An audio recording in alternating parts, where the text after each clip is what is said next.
Boker Tov, Boker Or, Bezrat Hashem, Bessiata Ishmaya, que ces paroles de Torah, qu'on va essayer de partager en ce jour de Erev Shabbat de vendredi, soit pour la Refoua Shelema de Rav David Ben Esther, Bezrat Hashem, de Refoua Shelema de Sarah Talia Bat Efrat Miriam, Bezrat Hashem, et les Elef Al-Fardalim, les Lounishmat. Ah, maintenant tu vas sortir les papiers.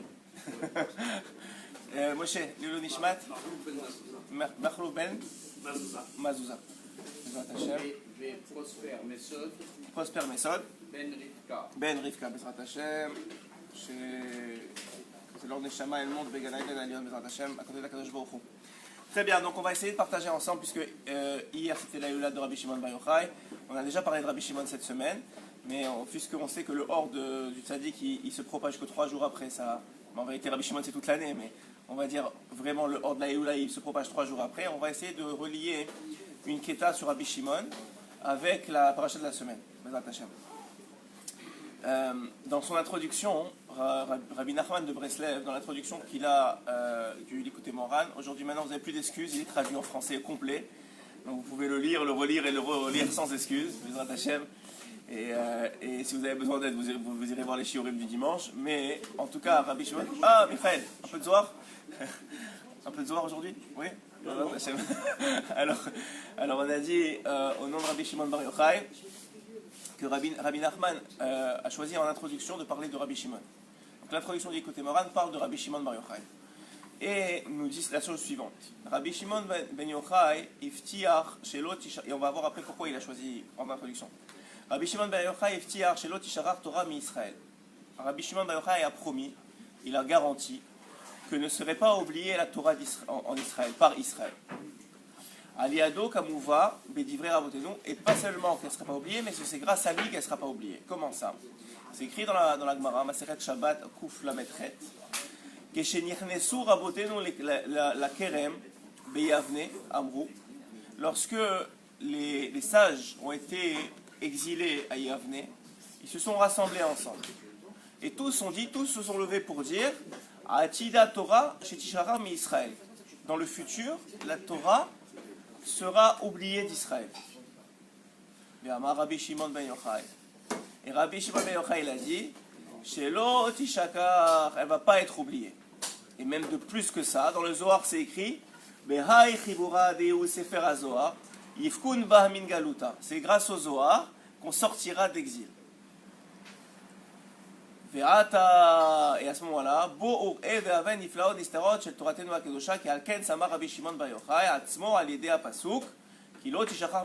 alors il me dit Rabbeinu maintenant, dans son introduction, du Likutei Moharan, venez, je vais vous expliquer pourquoi il a dit ça. Il a un pasouk à l'appui de la Torah. Ah ouais? Quel pasouk? Le pasouk est le suivant, Kilo Tishachar mi Pizarro ne sera pas oublié de sa descendance. Premièrement, le Chaora, le Hashmora lui pose la question, je pense qu'on avait fait une fois cette discussion-là, c'est bien de la rappeler. Le Hashmora lui pose la question, comment les sages ils peuvent dire que la Torah va être oubliée d'Israël? Mais s'il n'y a pas de Torah, il n'y a pas d'Israël, il n'y a pas de monde. La Torah c'est la base du monde, s'il n'y a pas de Torah, il n'y a plus de monde. Ça revient au Tohu Vavohu. Si on n'avait pas reçu la Torah, on ne l'avait pas accepté au monde au Har Sinaï, Hachem il a dit, ça y est, c'est fini, on détruit le monde, puisque c'est la Torah qui donne la vitalité au monde. Donc s'il n'y a pas de Torah, il n'y a pas de monde. Comment les sages de Yavne, donc tous les grands, oui, de l'époque, tous les Tanaïm, eux, ils peuvent dire une chose pareille. Première question. Deuxième question, comment Rabbi Shimon ben Yochai, lui seul, qui n'était pas le plus grand en Torah, même si évidemment qu'après les 13 ans comment on appelle ça, dans la grotte, il va répondre à Rabbi Pinchas ben Yair que lui, il lui pose une question, il lui répondait 12, et maintenant que lui est sorti de la grotte, Rabbi Pinchas, il lui pose une question, il répond 24 réponses, donc il a grandi énormément, il s'est devenu un énorme en Torah. Mais quand même, Rabbi Shimon Bar Yochai va dire, lui seul va se lever, va dire, non, la Torah, elle ne va pas être oubliée d'Israël, et pas seulement ça, mais c'est pas seulement qu'elle ne va pas être oubliée, mais c'est que grâce à moi, enfin, j'ai un verset à l'appui, on va voir comment grâce à lui, mais j'ai un verset à l'appui, Velo Tishara Bizaron. Et dit Rabbeinu Akadosh, Rabbi Nachman dans son introduction, Kilo Tishara Mipizraro Be'emet. C'est grâce à ce verset Be'emet. Pourquoi? Parce que si vous remarquez bien les Sofet Tevot de ce verset, les dernières lettres de ce verset, Ki lo tishachar mi pizaro, Yud Aleph Chet Yud, ça fait Yochai. Ça fait Yochai. Dit Rabbeinu Akadosh, pourquoi il a choisi ce verset pour prouver que ça n'allait pas être oublié? Parce que c'est écrit que ne soit pas oublié de sa descendance. Et alors il dit Rabbeinu Zaro Mamash, sa descendance Mamash, la descendance de qui? De celui qui est caché dans le verset qui s'appelle Yochai. Donc c'est grâce à la descendance de Yochai, donc à Rabbi Shimon, que ne sera pas oubliée la Torah d'Israël. Qui be'emet, bezeh apasuk be'atzmo, merumaz venistar sodazeh, she'ali dezaro shel Yochai, she'u Rabbi Shimon ben Yochai, ayado lotishakar, a Torah mi Israël, qui sofet evot shel zeh apasuk, ki lotishakar bepizaro, hu otiot Yochai, vezeh shemeramez umgale apasuk, ki lotishakar bepizaro, mi pizaro daika, vraiment de sa descendance, haynu mi pizaro shel zeh be'atzmo, she'u merumaz venistar bezeh apasuk, she'u atana eloki, Yochai qui a lié Zaro chez Yochai chez Merumaz Bezé Apasuk Besofet Evot chez Rabbi Shimon ben Yochai Beda chez Sod Rabbi Shimon Beratzmo. Et maintenant il va dire autre chose dans son introduction. Il va dire que sache que le secret de Rabbi Shimon, c'est-à-dire le secret que Rabbi Shimon c'est quelqu'un de très très grand, il est dans un autre pasuk de la Torah dans Daniel où là-bas c'est écrit Eir vekadish min Shemaya Nachit. C'est quoi Eir vekadish min Shemaya Nachit? C'est un ange et un saint qui descendaient du ciel. On parle ici de Rabbi Shimon. Comment c'est qu'on parle de Rabbi Shimon? Dit Rabbi nous regarde les rachetevot, pas les sefotevot cette fois-ci, mais les rachetevot du pasouk, les premières lettres du pasouk, Ain, Vav, même Shin, Nun, et tu vas trouver Shimon. De là, ce verset est retrouvé dans Daniel, à l'époque où Nabuchodonosor fait un rêve, il voit qu'il y a un grand arbre qui est debout, et un ange va descendre sur cet arbre-là pour le déraciner. Et Daniel il lui dit, cet arbre c'est toi, et tu vas être déraciné. Et ce passage nous apprend que grâce à quel ange va être déraciné Nabuchodonosor? Grâce à Rabbi Shimon ben Yochai. On s'arrête ici l'introduction au Likutei Moharan de Rabbi Kadosh, de Rabbi Shimon, de Rabbi Nachman de Breslev. C'est la première fois que j'aurais oublié son nom. Non, je rigole. Rabbi Nachman de Breslev. Ouais. Alors pourquoi hein? On m'a filmé, ouais. C'est une bonne blague, oui. Ok. Maintenant, pourquoi est-ce qu'il a choisi cette quêta-là pour introduire son Likutei Moharan? Alors je vais vous expliquer un peu le fond de la question des sages qu'on a posée déjà au début. Et quelle est la réponse de Rabbi Shimon en vérité? Les sages, c'est sûr qu'ils n'ont pas dit à Rabbi Shimon et ils n'ont pas dit à Yavne que la Torah va être, pas oubliée, mais va être éliminée du monde. Parce que sans Torah, on a dit il n'y a pas de monde. Donc c'est pas ça la kavana des sages. La kavana des sages, c'est la Torah comme on peut la transmettre aujourd'hui, avec la Yeridat Adorot, avec le fait que les générations vont descendre, on va jusqu'à aujourd'hui, oui. La façon dont on enseigne la Torah aujourd'hui, ce qu'on transmet, ça n'intéressera plus personne, ils n'auront plus la force d'étudier ce qu'on transmet. Ils n'auront plus la force de trouver, pas seulement l'étude, peut-être ils vont étudier, mais ils vont plus trouver la force, de trouver la flamme dans ce qu'on étudie. Nous aujourd'hui, lorsqu'on étudie du Likutei Moharan, ça nous réjouit. Quand on étudie du Zohar, ça donne une certaine, ça donne un réchec comme ça, oui, ça donne une, je ne sais pas si vous sentez la différence. Quand vous étudiez une Gemara, c'est dur, c'est circli, c'est intellectuel, c'est difficile. Il faut savoir qu'à l'époque, comme quand ils étudiaient la Gemara, c'était comme s'ils étudiaient du Zohar ou de la Kabbalah, où il n'y avait pas de différence pour eux. Ils avaient cette connexion incroyable avec Hachem et ce niveau incroyable de Kedusha, que leur étude, il n'y avait pas besoin. Le Zohar, en vérité, il a été découvert que 1000 ans après que Rabbi Shimon ben Yochai soit parti de ce monde. Le Rambam, il n'avait pas le Zohar dans les mains, par exemple. Pourtant, il a écrit des choses extraordinaires, le Mishneh Torah et d'autres livres. Le Moreh Devorim, des choses incroyables, sans le Zohar. Pourquoi? Parce qu'ils étaient à un niveau tellement de Kedusha qu'ils n'avaient pas encore besoin des révélations. Le machal, il est le suivant, Rabbeinu, il donne le machal suivant. C'est comme un homme, il est dans le désert, ouais, et il a soif, il va mourir de soif. Mais maintenant, qu'est-ce qui se passe? Hachem, il dit, ok, je ne vais pas le laisser mourir de soif, je vais faire un miracle. C'est quoi le miracle? Je fais descendre une pluie diluvienne sur le désert. Vous imaginez une telle chose? Je ne sais pas si ça peut arriver un jour. Une pluie diluvienne sur le désert. Mais le monsieur, il n'a rien, il n'a pas de kélim, il n'a pas de seau, il n'a pas rien, il est dans le désert tout seul. Qu'est-ce qu'il fait? Il sort la langue. Il sort la langue, pourquoi? Pour récupérer quelques gouttes.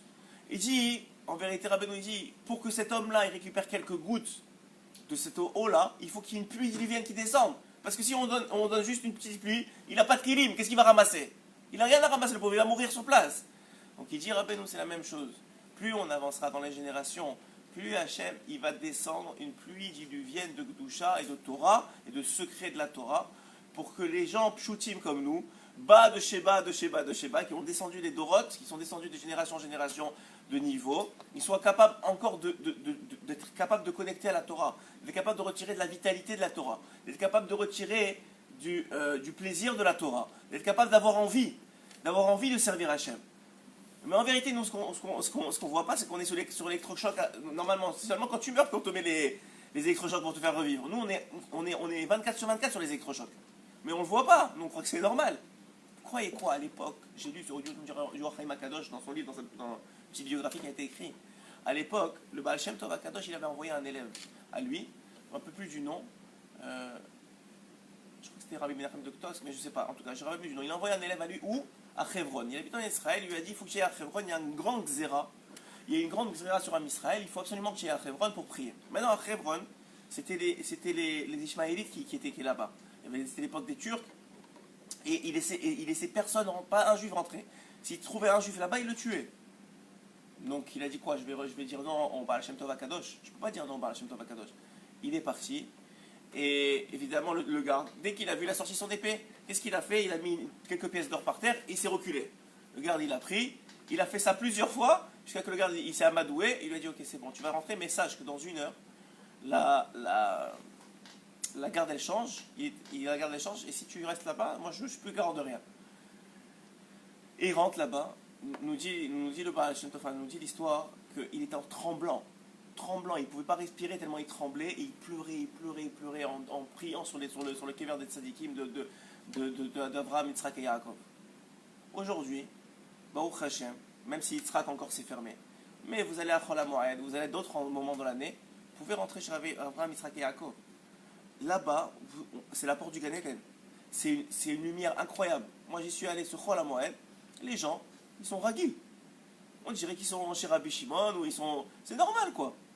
Mais tu es chez Abraham, Yitzhak et Yaakov, Ribono Shel Olam. Même moi, je me disais, mais on est chez Abraham, Yitzhak et Yaakov. Lui, il tremblait de crainte et de ira, il pleurait, il savait que les tfilotes, elles montaient, il y avait une... Et nous, ça va, on est content, on est venu avec la famille, c'est sympa. Mais on ne réalise pas qu'on est... soit, on pouvait dire, on est endormi à l'azote, je sais pas à quoi, soit Béhémet, c'est parce qu'on est dans tel irida que même une lumière aussi grande, ça te fait sentir un petit peu bien, mais c'est tout. Mais après ça, sur le chemin du retour, tu es encore capable de t'énerver avec tes enfants, ou tu es encore capable de truquer. Mais attends, tu viens d'aller chez Avraham, Yitzhak et Yaakov, pendant des années, ils ne pouvaient pas rentrer. Donc là, on apprend, et c'est ça que, en vérité, c'est pour ça que je veux vous donner, parce que c'est bien, Baruch Hashem, comme je vous ai dit, c'est vraiment un grand jour, et c'est une grande période que l'écoute Moran soit traduit complètement en français, Béhémet. Il n'y a plus aucune raison de ne pas le lire, Baruch Hashem, et pour tout le monde, et c'est incroyable. Mais il faut aller aussi un peu plus loin que la traduction et de comprendre. Pourquoi est-ce que Rabbeinu il a choisi cette quête-là? Pour te dire, écoute-moi bien, ce que je vais te sortir maintenant, l'écouter moral, c'est la suite de ce que Rabbi Shimon il a sorti. C'est la suite de ce que Rabbi Shimon il a dit. L'otishachar mipi zaro, que la Torah ne va pas être oubliée d'Israël, ça prend des sodotes incroyables, ça prend de l'énergie incroyable, ça prend de la lumière qui n'a jamais existé dans le monde jusqu'à maintenant. Pourquoi? Parce qu'on est tellement bas que cette lumière-là, elle est équivalente à la petite lumière, à la petite fiole d'huile du Tana Rabbi Meir Balanès, par exemple, à l'époque, ou de Rabbi Hanina ben Dosa. Cette petite fiole d'huile, ce qu'il illuminait lui, nous, il nous faut des projecteurs et des projecteurs de lumière de Torah pour voir la même chose que lui voyait. Et il nous dit Rabbeinu Akadosh, ce qu'il a dit Rabbi Shimon au nom du Zohar. C'est vrai au nom de la Kabbalah de Rabbi Harizal. C'est vrai au nom de la Chassidut du Baal Shem Tov. C'est vrai au nom du Likutei Moharan que je vous enseigne maintenant, que je vous transmets maintenant. Ces enseignements du Zohar qu'il a dit que c'est grâce au Zohar que va venir la Géoula. Pourquoi? Parce que le Zohar c'est les secrets de la Torah et c'est la lumière beaucoup plus intense qui vient illuminer le cœur du juif. Alors c'est la même chose qui est venu faire la Kabbalah. La Kabbalah c'est quoi? C'est la suite du Zohar. Et la Chassidut c'est quoi? C'est la suite de la Kabbalah. Et le Likutei Moharan c'est quoi? C'est la suite du la Chassidut. C'est tout est contenu chez Moshe. Tout est contenu chez Moshe. Et c'est pour ça que Chazal il pose une question. Il dit Rabbi Shimon Bar Yochai, ça il ou là, on ne fait pas de Tachanunim. Hier on n'a pas fait de Tachanunim. Moshe Rabbeinu alav shalom. Ouais, on fait des Tachanunim. Comment c'est possible une chose pareille? Moshe Rabbeinu on fait des Tachanunim, Rabbi Shimon on ne fait pas des Tachanunim. Rabbi Shimon, il y a une histoire au nom du Harizal, qu'il y avait un homme qui était tout le temps triste à cause de la destruction du Beth Amikdash. Tout le temps triste, il était triste. Ouais. Il faisait Nachem, vous savez le petit passo qu'on fait dans la tefila, il la faisait tous les jours lui, et même dans Birkat Amazon. Et il pleurait, il n'était pas bien. Ouais. Alors il lui dit, et le jour de la Iloula, lui, il fait Nachem aussi, et le Harizal il va le voir, il dit quoi, tu as fait Nachem aujourd'hui? Je te dis, je n'aimerais pas être à ta place. Rabbi Shimon, il n'est pas content. Il dit, comment ça? Il pleure toute la journée, même le jour de Rabbi de Moshe Rabbeinu, il pleure. Alors, c'est quoi le problème que maintenant, aujourd'hui, il pleure aussi? Je veux dire la différence. Il y a une explication des sages que je peux vous donner, qui est une explication qui est donnée, donc elle est vraie, mais elle est intermédiaire, c'est que le jour où Moshe Rabbeinu, en vérité, c'est une partie de l'explication que je vais vous donner, c'est que le jour où Moshe Rabbeinu est parti de ce monde, il y avait deux choses pourquoi on pouvait s'attrister. Un, qu'il n'est pas rentré en Israël, et deux, qu'il y a 3000 halachot qui sont partis de ce monde, en même temps que lui. Pourquoi? Parce qu'il est parti voir son élève Yoshua, il a dit, dis-moi, tu as des questions? Il me dit, non, j'étais tout le temps avec toi. À cause qu'il n'a pas posé de questions, il a perdu 3000 halachot. Même si, pourquoi? Parce que le secret du sage, c'est qu'il ne sait rien. Même si j'étais avec lui tout le temps, continue à poser, continue. S'il me vient me voir, Moshe Rabbeinu, il me dit, tu as des questions? Bien sûr, j'ai des questions. C'est que je dois en avoir, même si je ne sais pas que j'en ai, je devrais en avoir. Ouais. Alors on a perdu 3000 halachot. Maintenant, pour la première réponse, qui dit qu'il n'est pas rentré en Israël, c'est quoi ce secret-là, qu'on doit être un peu triste quand même, on peut ne pas se réjouir comme Rabbi Shimon? C'est que puisqu'il est pas, la Géoula, s'il était rentré, elle serait venue direct. Oui, vous savez ça. Que le Moshe Rabbeinu, s'il était rentré, la Géoula, elle venait. C'était pas le plan d'Hachem, c'était pas ce que voulait Hachem, mais c'était ça, la possibilité. Ok? Donc, en vérité, on a perdu un peu de la Géoula quand Moshe Rabbeinu est parti de ce monde. Donc on permet, bien sûr qu'il faut allumer des bougies, il faut prier, il faut faire tchouva, ce que vous voulez, mais on permet de faire les tachanonim. Mais le jour où Rabbi Shimon est parti de ce monde, il a dit avec moi, j'emmène le Zohar, j'emmène tout ce que j'ai dévoilé, je l'emmène en haut. Et quand je vais emmener en haut tout le Zohar, et je vais dévoiler tout le Zohar dans le monde, ça c'est le début de la Géoula. Ça veut dire que la deuxième Géoula, la première Géoula que Moshe Rabbeinu il allait amener, elle s'est éteinte avec lui parce qu'il n'est pas rentré en Israël. Mais la Géoula qu'on va vivre du Mashiach, elle a commencé quand elle a commencé? Elle a commencé avec Rabbi Shimon Bar Yochai, avec le Zohar HaKadosh, il dit Rabbi Shimon. C'est pour ça que le Zohar il dit, c'est le Zohar qui va amener la Géoula. Parce que la Géoula elle commence avec les soldats de la Torah. Parce que sinon, on ne serait pas ici en train d'étudier la Torah. S'il n'y avait pas le Zohar, et l'Ikouté Moharan et la Chassidoute, 99,9% des gens ici ne seraient pas en train d'étudier la Torah, ils ne seraient même pas en train de prier. Pourquoi? Parce qu'on n'aurait pas eu la lumière pour tenir bon. On n'aurait pas eu les tzadikim pour tenir bon. Et ça, c'est le secret de cette introduction. Maintenant, pour le lire en quelques minutes, pour le relire en quelques minutes à la paracha de la semaine, le Esh Moharan, il dit comme ça, que c'est écrit dans la paracha, Ugdaftem et oivechem venaflu lifnechem lacherem. Vous allez poursuivre ceux qui comment on dirait oivechem? Vos ennemis, merci, voilà vos ennemis. Venaflu lifnechem lacherem. Ils tomberont sous votre épée. Il pose une question au nom de Rabbi Nathan de Breslev. Masbir, le Rabbi Nathan, il explique Zé urdaftem et oivechem qui lichora tamua mahu aftachat abracha azot. C'est quoi cette promesse qu'il a fait à Hachem? Shirdefu et oivechem, qu'ils vont poursuivre leur ennemi. Est-ce que c'est ça le but premier d'Israël? Am Kadosh, qui est un peuple saint, Shirdefu et oivechem, qui vont poursuivre leurs ennemis. Veyapilu otam becherev, et ils vont les tuer avec l'épée. Il demande une com venishpor dam chas veshalom, c'est ça, tu dis à Israël, tu vas tuer des gens et tu vas faire sans couler du sang et sois joyeux de ça. Est-ce que c'est ça que ça veut dire le pasouk? Quelqu'un qui lirait la traduction, il dit ouais, c'est ça le pasouk. Mais nous on sait pas que c'est ça. Et on sait qu'Hachem c'est pas ça qui va s'enorgueillir de nous. Quoi qu'on tue des gens. Chas veshalom, nous au contraire, on essaie au maximum. L'armée d'Israël c'est la plus digne qui existe au monde, qui a jamais existé, qui n'existera jamais. Pourquoi? Ça c'est une autre histoire. Parce que Hachem il a choisi comme ça. Alors Hachem Yitbarach Chafetz Veshalom, et c'est pour ça que le Yetzer et le Samer même il veut tellement cacher ça, parce que c'est la conscience du monde. Donc il y a des gens ils tombent sans être touchés pour faire des vidéos. Pourquoi? Parce qu'il ne faut pas que ça existe une telle chose. Une armée qui cherche à ne pas tuer, ça ne doit pas exister une telle chose dans ce monde-ci. Donc on fait tout pour cacher l'image de ça, pour dire ça n'existe pas, c'est pas vrai. Ne croyez pas, ça n'existe pas, il n'y a pas Dieu dans le monde. Il n'y a pas un Dieu qui leur dit de faire attention, d'être respectueux de l'autre. Il n'y a pas. Il dit alors c'est quoi le sens du verset? Allo Hashem idbarach chafetz beshalom. Hashem il veut la paix. On va arrêter Amo Israël bashalom. Il bénit son peuple avec paix. Et c'est écrit, et on aurait pu se suffire sans cette bracha qu'on vient de dire, on aurait pu se suffire de dire que Hachem il a promis qu'il va donner le shalom dans la terre. Pourquoi est-ce que on a besoin de courir après les ennemis? Si tu t'attaques, je peux comprendre, mais pourquoi tu dois courir après? Alors il dit, c'est connu, chez Kola Olamot, l'onivreo qui im bishvil, les akir veleda oto idbar. Tous les mondes, ils n'ont été créés que pour connaître Hachem. Comme c'est écrit dans le Zohar, begin deishtemodain, c'est pour connaître, pour le connaître. Ve'al ken akol nivra bishvil Israël. C'est pour ça que tout a été créé pour Israël. Chez Kablu Torato, pour qu'on accepte sa Torah. Chez Yadarat Akadosh, qui est la pensée d'Hachem, qui est sainte. Chez Aliedeze, Makirim et Yodai Moto Idbar. Grâce à ça, on va connaître Hachem.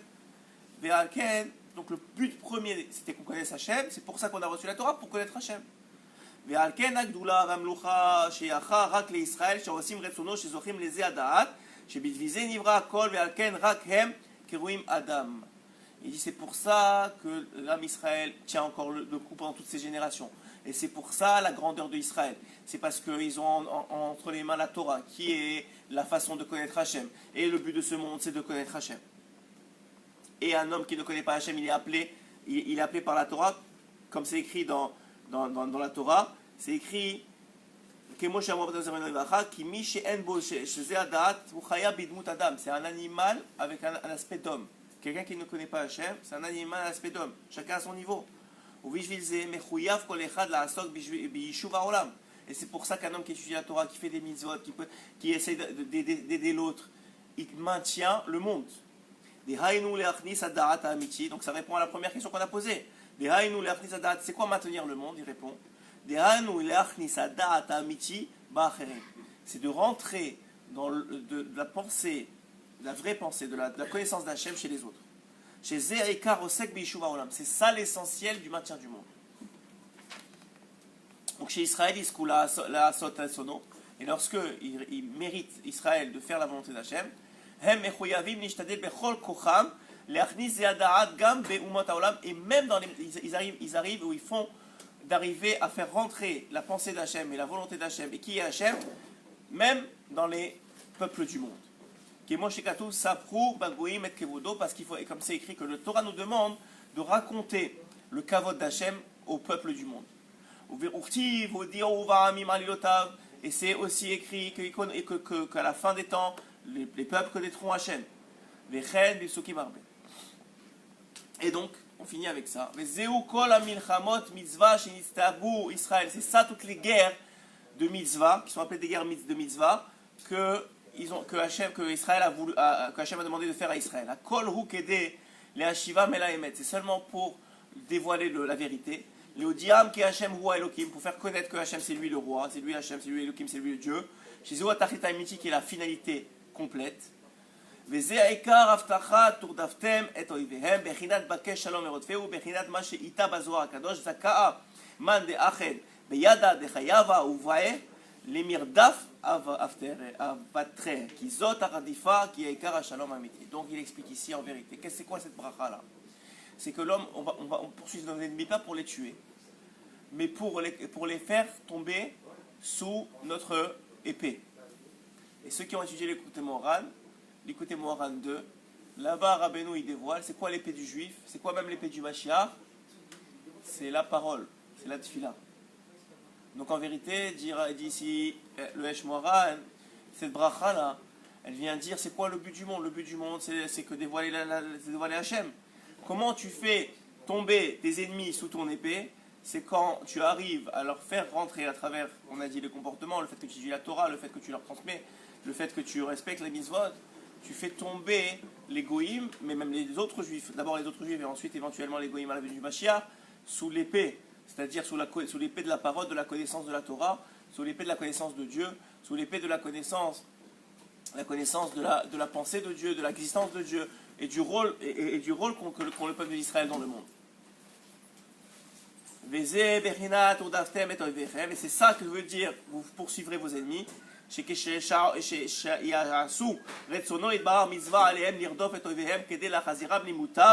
les karvam et la emet, c'est une mitzvah de rapprocher tous de la vérité. Chez Zéhu Eikar Shalom, Bechinat Haemet Vashalom Aveu, chez Zéhu, Bechinat Vakesh Shalom Erodfeu, Bechinat Be'ef Midre Avarte. Et donc là, on peut comprendre très simplement, à travers ce qu'on a dit, la production du côté moral, ou même à travers ici l'explication sur ce pasouk-là de la paracha, que, premièrement, on n'aurait pas eu de Torah aujourd'hui si ce n'était pas des secrets de la Torah, si ce n'était pas du Zohar, si ce n'était pas de la Kabbalah, si ce n'était pas du côté moral, si ce n'était pas de la Chassidut, on n'aurait pas de Torah aujourd'hui. Ça veut dire qu'elle serait là, elle serait dans un Aaron, et très peu auraient accès à ça. Et très peu seraient venus étudier, très peu auraient voulu se rapprocher d'Hachem. Maintenant que Hachem nous a fait ce cadeau extraordinaire de disperser à travers les générations des tzadikim, et de mettre en particulier ces 5 tzadikim que sont Moshe Rabbeinu, Rabbi Shimon Bar Yochai, le Harizal, le Baal Shem Tov et Rabbeinu HaKadosh, dans le monde. Maintenant qu'on a mérité ça, c'est notre rôle à nous de prendre ça et de le transmettre à tous, d'abord aux autres juifs, pour être capable qu'ils tombent sous l'épée de la Torah, et ensuite de ça, qu'ils tombent en tout cas, qu'ils remplissent de l'épée de la Torah. Et après ça, ça se transmettra au monde entier, parce que c'est ça le rôle final, c'est que tout le monde connaisse Hachem, et la seule façon, c'est que ça passe d'abord par les tzadikim, mais ensuite de ça, que ça se transmette au Ram, et que le Ram, chacun avec son travers, chacun avec son ami, chacun avec sa voiture, chacun avec sa discussion, il arrive à transmettre à l'autre cette connaissance qu'il a lui, qui est particulière, puisqu'on a dit déjà que chacun il a une Torah particulière, même si elle a un fondement commun qui est les tzadikim et la Torah révélée, la Torah cachée, mais chacun d'entre nous, on a cette Torah-là, il faut transmettre d'abord à nos amis, d'abord à notre entourage, et finalement au monde entier. Chazak Ubaro.